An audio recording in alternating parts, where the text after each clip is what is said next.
IGMC में और उसके बाद में हमारे टांडा मेडिकल कॉलेज में। लेकिन अब उसके बाद हमने लगातार इसको टेकअप किया। अब हिमाचल प्रदेश में जो हमारी टेस्टिंग की कैपेसिटी लगभग 120-125 होती थी शुरू में, आज वो टेस्टिंग की कैपेसिटी हमारे 650 और 700 के बीच में आ गई। हमने 5 जगह लैब जो है हिमाचल प्रदेश में, टेस्टिंग लैब जो है 5 प्लेसेस, 5 जगह जो है उसमें हमने शुरू कर दी। ये भी मैं आपके बीच में कहना चाहता हूं।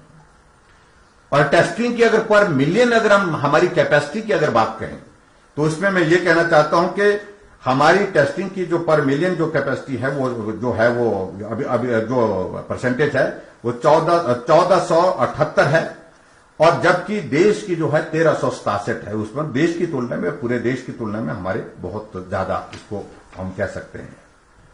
अब बहुत चीजों को लेकर के मैं कहना उचित नहीं समझता हूं।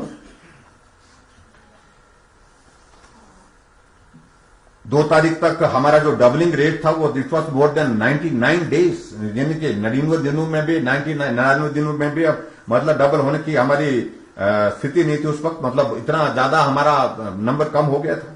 लेकिन अभी जो है वो उसमें जो डबलिंग रेट जो है वो काफी क्लोज आया है, जो 12.5 आया है। ये हमारे लिए निश्चित रूप से थोड़ा सा चिंता का विषय है।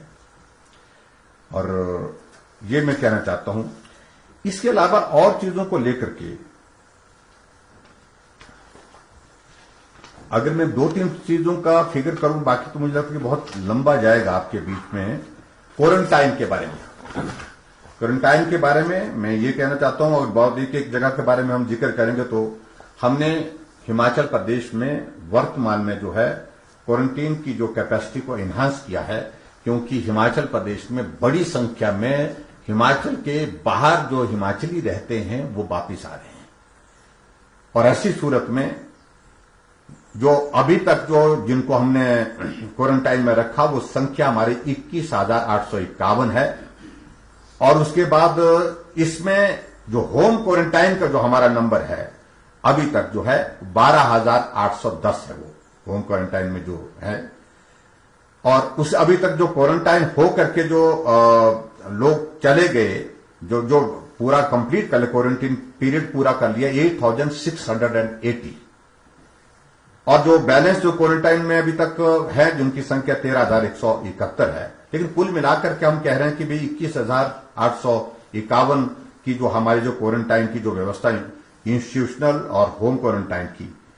लेकिन उसके साथ साथ में मैं एक जरूर कहना चाहता हूं कि जितने लोग भी हमारे हिमाचल प्रदेश में बाहर से आए हैं सबको स्ट्रिक्ट होम क्वारंटाइन के लिए जो है हमने व्यवस्था की है। हमारी टीम वहां डेली विजिट कर रही है। और आज मैंने पंचायत के प्रधानों के साथ, इससे पहले 2 दिन पहले मैंने कांगड़ा और चंबा के प्रधानों के साथ बात की। आज मैंने हमीरपुर और ऊना के प्रधानों के साथ बात की। उनकी भी हमने जिम्मेवारी लगाई है कि प्रधान भी इसमें सहयोग करेंगे। मेडिकल हेल्थ वर्कर्स, उसके बाद आशा वर्कर्स, आंगनवाड़ी वर्कर्स, ये सारी टीम जाकर के एक एक आदमी जो पंचायत में, गांव में, घर में पहुंचेगा उसके पास पहुंचेंगे और क्वारंटीन के नियम का वो पालन कर रहा है कि नहीं कर रहा है इस बात को सुनिश्चित करेंगे। अगर कोई वॉल्यूशन करता है उसके खिलाफ जो है 2 चीजें हैं। एक तो होम क्वारंटाइन से उसको महरूम कर दिया जाएगा, वहां से उसको उठा दिया जाएगा, उसको इंस्टीट्यूशन क्वारंटाइन में डाल दिया जाएगा। वॉल्यूशन करता है, ज्यादा गंभीर तरह करता है, उसके खिलाफ एफआईआर दर्ज होगी। ये भी मैं बड़ा स्पष्ट कहना चाहता हूं। जैसे आप लोगों ने देखा होगा कि हिमाचल प्रदेश में एक मामला आया, एक ड्राइवर चंबा गया या बद्दी में से चंबा जाने के बाद होम क्वारंटाइन में उसको रहने की हिदायत दी गई। बेटी उसकी जो है वो कोविड पॉजिटिव टेस्ट हो गया उसका, और 2 साल की बच्ची हार्ट में छेद है। हमने गवर्नमेंट की ओर से कहा है कि उसके लिए भी हम व्यवस्था कर रहे हैं, उसके ट्रीटमेंट के लिए। कोविड का ट्रीटमेंट के बाद उसके हार्ट के ट्रीटमेंट का सारा खर्चा सरकार उठाएगी। लेकिन उसके साथ साथ में क्या किया उसने कि होम क्वारंटाइन की उल्लंघना की और उसमें भी साथियों के साथ बैठ करके खाना पीना शुरू किया। क्या किया मुझे मालूम नहीं, लेकिन 3 लोग उसके साथ के जो है नजदीक के जो प्राइमरी कॉन्टैक्ट के लोग वो भी पॉजिटिव हो गए। एफआईआर दर्ज की उनके खिलाफ। तो ऐसे में ये मैं कहना चाहता हूं कि सारी बातों को लेकर के हम बहुत सख्ती के साथ कर रहे हैं। पंचायत के चुने हुए प्रधानों के लिए हमने कहा कि वो भी अपने अपने पंचायतों में सुनिश्चित करें, जो सरकार की जानकारी के मुताबिक आता है कि वो जिम्मेवारी हमारी है, प्रधान को सूचित करें कि आपकी पंचायत में ये आदमी आ रहा है, इसके परिवार के लोगों से आप मिलो, बात करो, बात करने के बाद उनको होम क्वारंटाइन की सारी हिदायतों का पालन करने के लिए कहो। लेकिन अगर हमारी जानकारी के बिना कोई आता तो प्रधान की जिम्मेवारी होगी, प्रधान सुनिश्चित करेगा कि मेरी पंचायत में रात को ये लड़का या ये लोग जो है गांव में पहुंचे हैं, जो जिसकी जानकारी हमको लोगों से मिली और वो ऐसे स्थान से आए हैं कि उनका टेस्ट करा लीजिए, इनको होम क्वारंटाइन के बारे में या कोरोना वायरस के बारे में जो जानकारी, जो आवश्यक कार्रवाई करनी है उसको करें। ये दो चीजों को लेकर के, इन चीजों को लेकर के हमने सोचा कि आप सब लोगों से कुछ बातें साझा करें। इसके अलावा एक बात को लेकर के कहा जा रहा है कि बहुत सारा ये हो रहा है, वो हो रहा है। कुछ नहीं हो रहा है। हिमाचल प्रदेश में कोरोना से जो पीड़ित लोग हैं उनका हम इलाज कर रहे हैं, उनकी जिंदगी सलामत पर रहे, उनका जीवन सुरक्षित रहे, इस बात के लिए काम कर रहे हैं। कोरोना वायरस हिमाचल प्रदेश में ज्यादा ना फैले, उसको रोकने के लिए एहतियात के तौर पर और उसके साथ साथ में जो सारी सख्ती के साथ जो चीजें की जा सकती थी वो काम हम कर रहे हैं। दूसरी जो इस बात से मैं सहमत हूं कि बहुत सारे लोग ऐसे होते हैं कि ऐसे वक्त का फायदा उठाने की कोशिश करते हैं। जब ऐसे दौर में जब हमारा फोकस सीधा कोविड के खिलाफ इस लड़ाई को लड़ने का है, ऐसी परिस्थिति में कुछ लोग इसका फायदा उठाने की कोशिश करते हैं। एक मामला हमारे ध्यान में आया है, ना हमने अभी उसमें एक पैसा खर्च किया है, ना उस पर पैसा खर्च करेंगे, ना हम पेमेंट करेंगे। सैनिटाइजर के कुछ सैंपल जो है, सैनिटाइजर के सैंपल में सैनिटाइजर किसी ने जानकारी मिली कि भाई उन्होंने मदद के लिए दिया, आगे उसके बिल जनरेट करके जो है उसको बेचने की कोशिश की, पकड़े गए।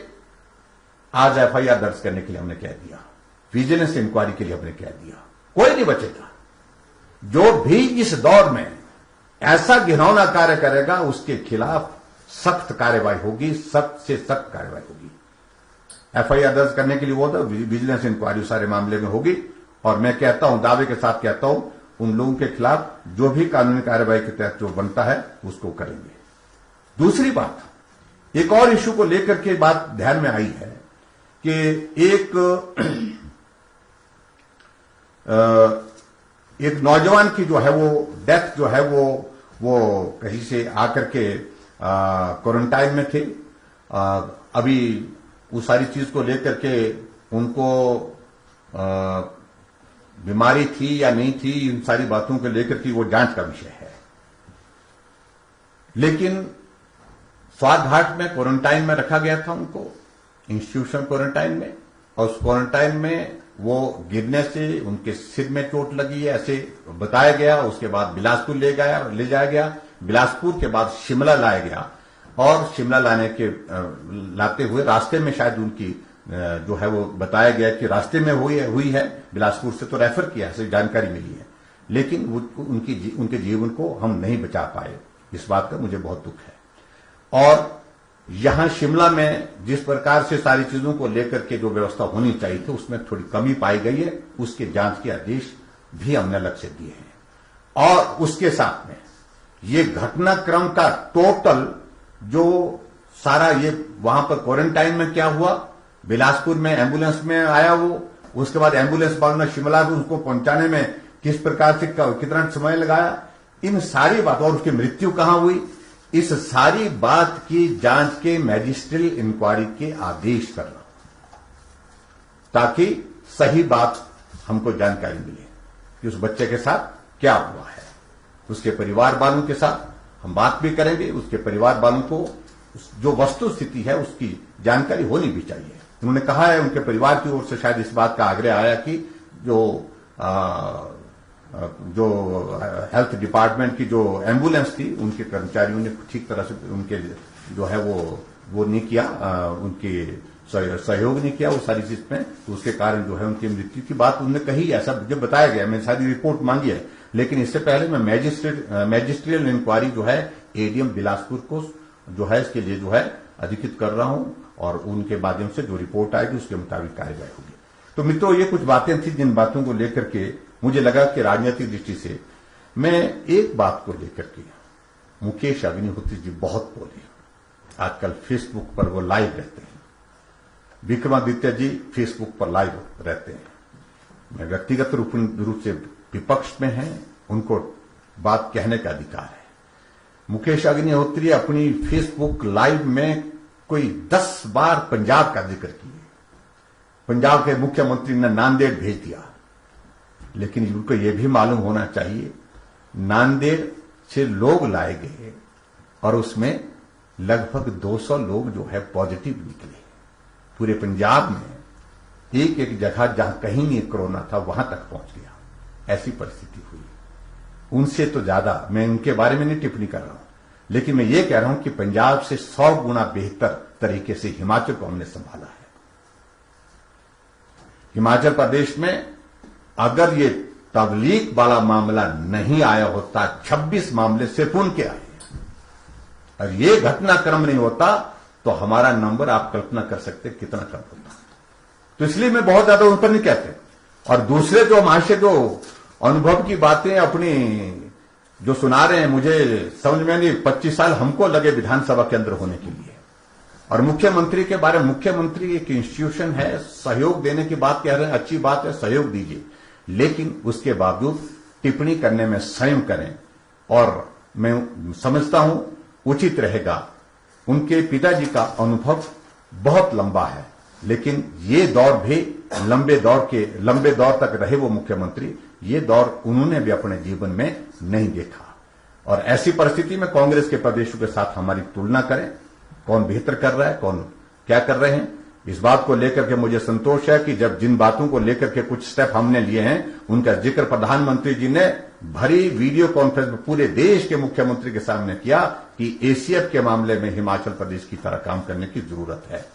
हमारे पास आज डेटा है, हर घर में कहां बीपी का पेशेंट है, कहां शुगर का पेशेंट है। जो एक्टिव केस फाइंडिंग का हमने प्रोसेस किया, और अभी जो हमने जो सेकंड फेज में जो हिमाचल प्रदेश में जो दूसरे प्रदेशों से हिमाचली वापिस अपने घर पहुंच रहे हैं, उसके लिए हमने अलग से एक कार्यक्रम का निर्धारण किया है, जिसको हमने निगाह के नाम से कहा कि निगाह का मतलब उन पर नजर रखने की आवश्यकता। और उसमें विशेष तौर से हमारी टीमें जो लोग गांव में आ रहे हैं उनसे एडवांस पहुंचने की कोशिश कर रहे हैं, ताकि परिवार के लोगों को पहले ही समझा दें, आपका परिवार का सदस्य घर आ रहे हैं, आप उनके साथ जैसे पहले मिलते थे उस प्रकार से नहीं मिलेंगे। आप मिलेंगे, लेकिन 14 दिन के क्वारंटीन के पीरियड पूरा होने के बाद मिलेंगे। इस प्रकार से हमने सारी तैयारी की है। ये मैं आपके बीच में कहना चाहता था। बहुत बहुत धन्यवाद। सर, जो बिलासपुर बात हुई है और एप्पल क्रॉप को लेकर आपने जिक्र किया है, क्या आश्वासन मिला, कैसे लोग अपनी क्रॉप को? देखिए, सबसे बड़ी बात अभी हिमाचल प्रदेश में जो नुकसान पूरे दुनिया में हुआ, देश में हुआ, वो हिमाचल में भी हुआ। टूरिज्म एक बहुत बड़ा जरिया था हमारा रोजगार के लिए, और रोजगार के माध्यम से हम जो है टूरिज्म के माध्यम से रोजगार भी उपलब्ध कराते थे, और उसके साथ वो आय का भी बहुत बड़ा साधन था। लेकिन अभी वक्त लगेगा। हम सोच रहे हैं कि आने वाले समय में किस प्रकार से टूरिज्म की फील्ड में हमने कुछ प्लान बनाया है। उन सारी चीजों का जिक्र जब कंप्लीट हो जाएगा उसके बाद हम थोड़ा सा करेंगे। लेकिन हमने दूसरे सेक्टर, हमारा हॉर्टिकल्चर का सेक्टर बहुत महत्वपूर्ण है। पिछली बार भी सेब की फसल ने बहुत सहारा दिया है हिमाचल की इकोनॉमी को। अब की बार भी फसल ठीक है, और ऐसी परिस्थिति में अब की बार भी उम्मीद करता हूं कि सेब का सहारा हमको, सब लोगों को बहुत बड़ा मिलेगा हिमाचल की इकोनॉमी को। ऐसे में हमारे सामने चिंता का विषय यह है कि आजादपुर मार्केट में कोविड के बहुत सारे केसेस आने की वजह से वो जो है कभी बंद हो रही है, कभी खुल रही है। ऐसी परिस्थिति में हमने कहा कि जब हमारा लगभग 2.5 करोड़ से ज्यादा का बॉक्स जो है एप्पल का मार्केट के लिए निकलेगा, ऐसी परिस्थिति में वहां सुनिश्चित करें मार्केटिंग। अगर कहीं आजादपुर में दिक्कत आती है कोविड-19 की वजह से, तो अल्टरनेटिव अरेंजमेंट हमारे लिए करने में केंद्र सरकार उस पर मदद करे। ये हमने बात कही। और अब की बार मुझे लगता है कि विदेश से जो सेब आता है, अब की बार उसकी संभावना बहुत ज्यादा नहीं आने की। वो इंपोर्ट होता था, तो ऐसी परिस्थिति में हिमाचल के सेब की अच्छी वैल्यू होगी। सर सुझाव भी प्रधानमंत्री ने